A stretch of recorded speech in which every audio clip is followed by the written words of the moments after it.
He was in Ohio. Let's listen in. Right here. Great. Lindsey, come on. I'm here with Senator Lindsey Graham, and we just had the opportunity of having lunch at Schmidt's Saatchi's house. In interest of full disclosure, it is no relation to Steve Schmidt, who is part of our campaign, as we know. We had the opportunity of having lunch with a number of our small business owners and entrepreneurs and listen to their views of the challenges that they face in our economy, healthcare, price of gasoline, etc. And so continue to talk with business people all over America. I don't have any additional comments except I'm ready to answer your questions.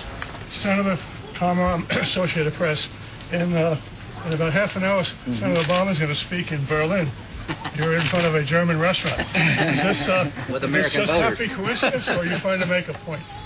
Well, I'd love to give a speech in Germany to a political speech or a speech that maybe the German people would be interested in, but I'd much prefer to do it as President of the United States rather than as a candidate for the office of presidency.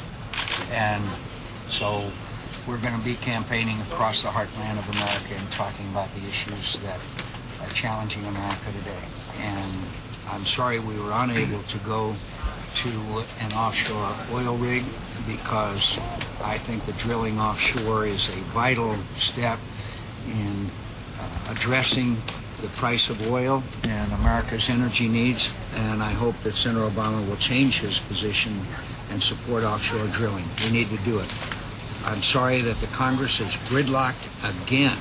Again, the Congress is gridlocked. Speakers announced they won't even have a vote on offshore drilling, and the majority leader of the Senate has the Senate gridlocked because they won't allow the Republican Party to propose their amendments. Again, no wonder Congress has a 9% approval rating. When I'm president, we'll all sit down together and solve this, and we need to do it sooner rather than later. Senator McCain, Elizabeth Holmes from the Wall Street Journal. Who else has a question? Yeah, go ahead, please. Tasha Diakita, CNN. Senator Obama said in an interview with Brian Williams that he was disappointed by the language for you to suggest that he doesn't, for him to somehow suggest that he's less concerned about his safety of his wife and daughter was unfortunate. Do you have a comment to that? And does that is that in keeping with your cleaner campaign, more less personal attacks? I think it's very clear that I said at the most difficult times that I would rather lose a political campaign than lose a war.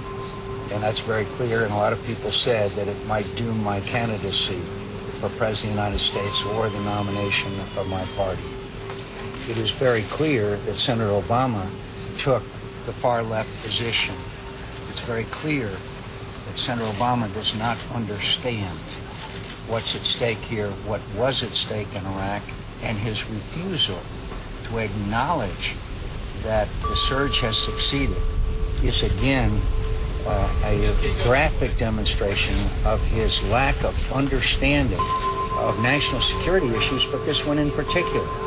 No rational observer could look at the situation in Iraq today and compare it with 2 years ago and say the surge hasn't succeeded. So it's pretty obvious that he's taken this position in order to secure the nomination of his party by taking the far left position and being dictated to by MoveOn.org and others, and does not understand that the future of America's security rests on the success of the surge, for having that same strategy employed in Afghanistan, and the future withdrawals of American troops being based on conditions. So all of us care about our children. I'm sure that every American does. The point is that Senator Obama doesn't have an understanding of what was at stake with the surge, what is at stake in the future for the security of this nation.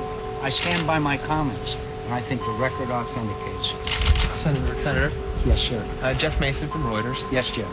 Question about relations with Europe. After the Iraq War, that it hurt relations between the U.S. and Europe a little bit. How do you assess relations now, and how would you work on relations with Europe as president?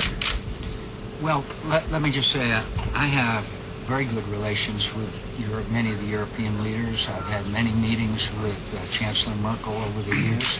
I have visited with President Sarkozy. He has visited with me in Washington. The same thing goes with Prime Minister Gordon Brown and others. So I know them well. It's not my first meeting with them or the leaders in Israel and the Palestinians, certainly Mahmoud Abbas. So I know them, I know their relations. And I'm very happy that a lot of these new leaders in Europe, particularly in France and Germany, are much more pro-American than their predecessors were. That's just a fact. So I intend to work with them. I know them.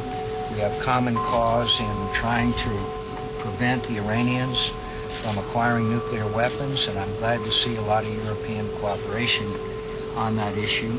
And so I know them well. I have relations with them for many years standing, and they're important, particularly in Afghanistan. Afghanistan is a NATO-involved operation. NATO plays a key role, and we need to have more involvement of NATO as well as greater United States involvement. Elizabeth. Senator McCain, you're going to meet tomorrow with the Dalai Lama in Aspen. Yes. Curious how that meeting came up and what you're looking to get from him. It came up because we arranged a meeting and mutually agreed to a meeting. I have been a great admirer of the Dalai Lama, and I look forward to the opportunity of meeting an individual who is a transcendent international role model and hero. And I have admired him and respected him for the efforts he's made for the behalf of freedom of the people of Tibet, but also all over the world. We're out of time. Thank you very much. Good to see You know, it's interesting. John McCain there talking about how he's going to connect with the Dalai Lama, and in the background, it sounds like Tibetan prayer bells ringing. It was sort of hard to hear the senator there. We apologize